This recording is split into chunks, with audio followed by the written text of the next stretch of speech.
Hello and welcome to Renegade's Personal Readings. And today this is our third segment, if I ever get my other one to work, so this might be the second. But today we're going to look at a little game called Zombie Driver, which I bought on Steam when it was on sale for about $1.94, which I have no idea how much it is right now, but it's probably like $10. At first I was like, well, you know, how bad can I go for like $1.94? So I went and tried it out. As you see here, this is a slaughter mode. It's like pretty much you run around in a circle or in this little area, destroying as many zombies and living as long as you can. Now, within the game itself, it's pretty good. The campaign is a huge city where you actually have free roam. You can destroy stuff, run it over. I mean, you have what you want. Now, they can't really do much with this because they didn't do much with it, I guess I could say. They have a selection of 4 weapons, which take a long time to unload. You can run zombies over. It's pretty good. The graphics on here are amazing. Like, I started this thing up and I was like, whoa. Like, you're kidding, right? But I do have to say that one thing I don't like about it is when you're driving, it's really shaky sometimes, and it does hurt my eyes when I try and play. I mean, I can only play for like 2 to 3 hours, if that, and then it's like, oh my gosh.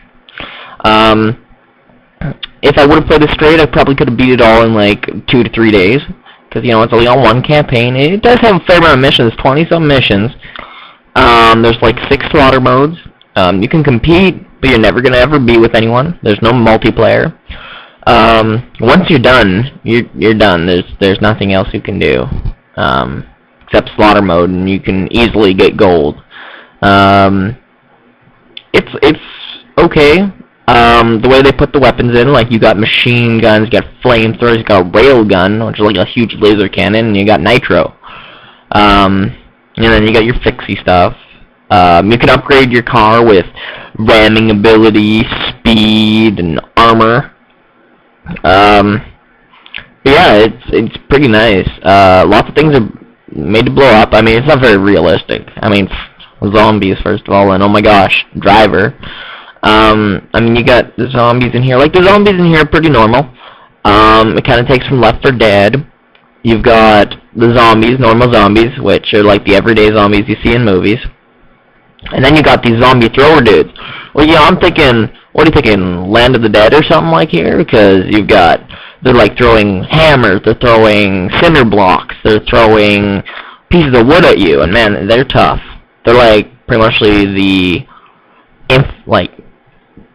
range, the archers of the zombies. Hey man, it's just how it is.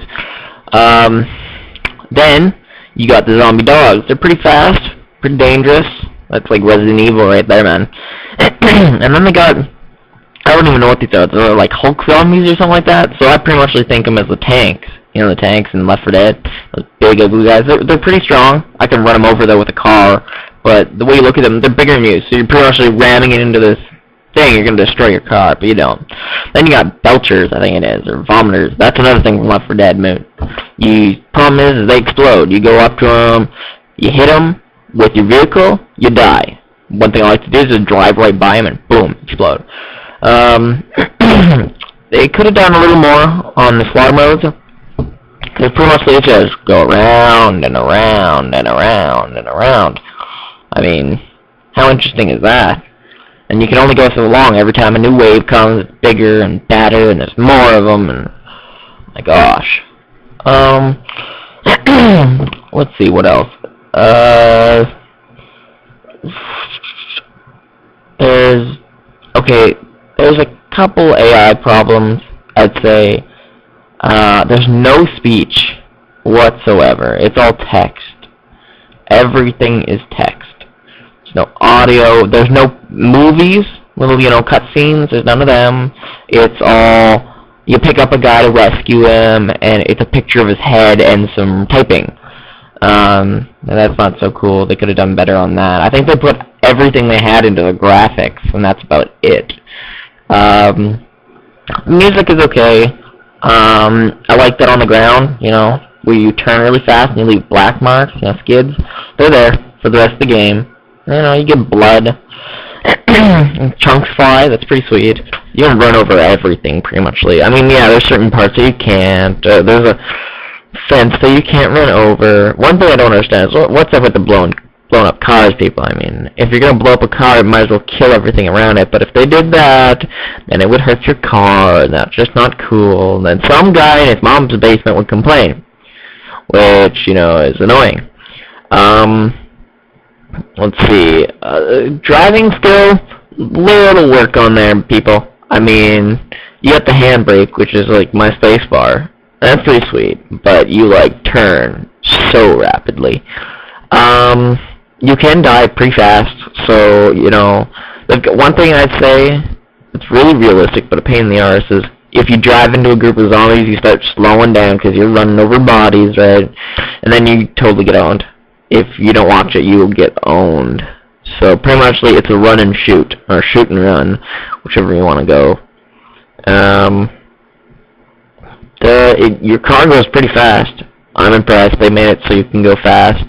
There's none of this, oh, let's go granny speed to kill some zombies. What else? Sound's okay, I guess. I mean, there's not much to say about sound. My mic doesn't even get sound. No, there's not much to say about this game. I mean, it's a cheap game, made by some dudes that had some money, and all they did is put it into graphics. They probably could have spent some more time on the campaign, because it's pretty much you picking up bad guys, which they say they're good guys. And I don't want to spoil it, so I can't tell you what happens in the end. But we all know what governments do when, there's a zombie infestation. They're all like, oh, we're going to contain it, and then boom, they can't. So we all know what they do. What else?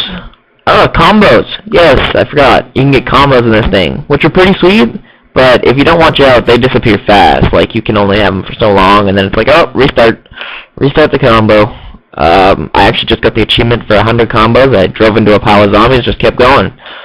I love the railgun. This is a fully upgraded railgun right here. It just chews through them. Like, I'm not kidding. Anything in its way.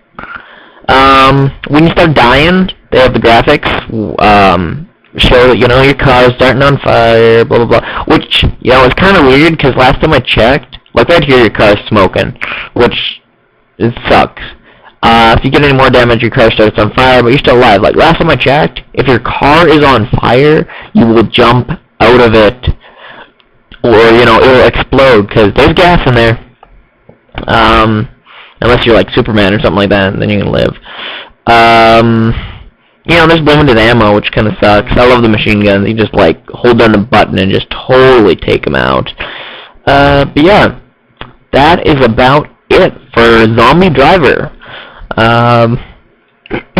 Graphics, I gotta tell you, are right up there in the 9. Music, I'm not picky about music at all. There's not much I gotta say about music. I give this one like a 6, because, it's just one da-da-da, da-da-da, all the freaking time. And I give Zombie Driver, what should I give Zombie? I give it a 7. A 7. Price is Right, so that gives it up, so that's, and then, they could have worked on it better. They could have done some more. So, like, right here, look at, I'm on fire, but yet I'm still driving. Smart guy. So yeah, that's about all I have to say for Zombie Driver. Thanks again for watching. This has been Renegade's Personal Ratings.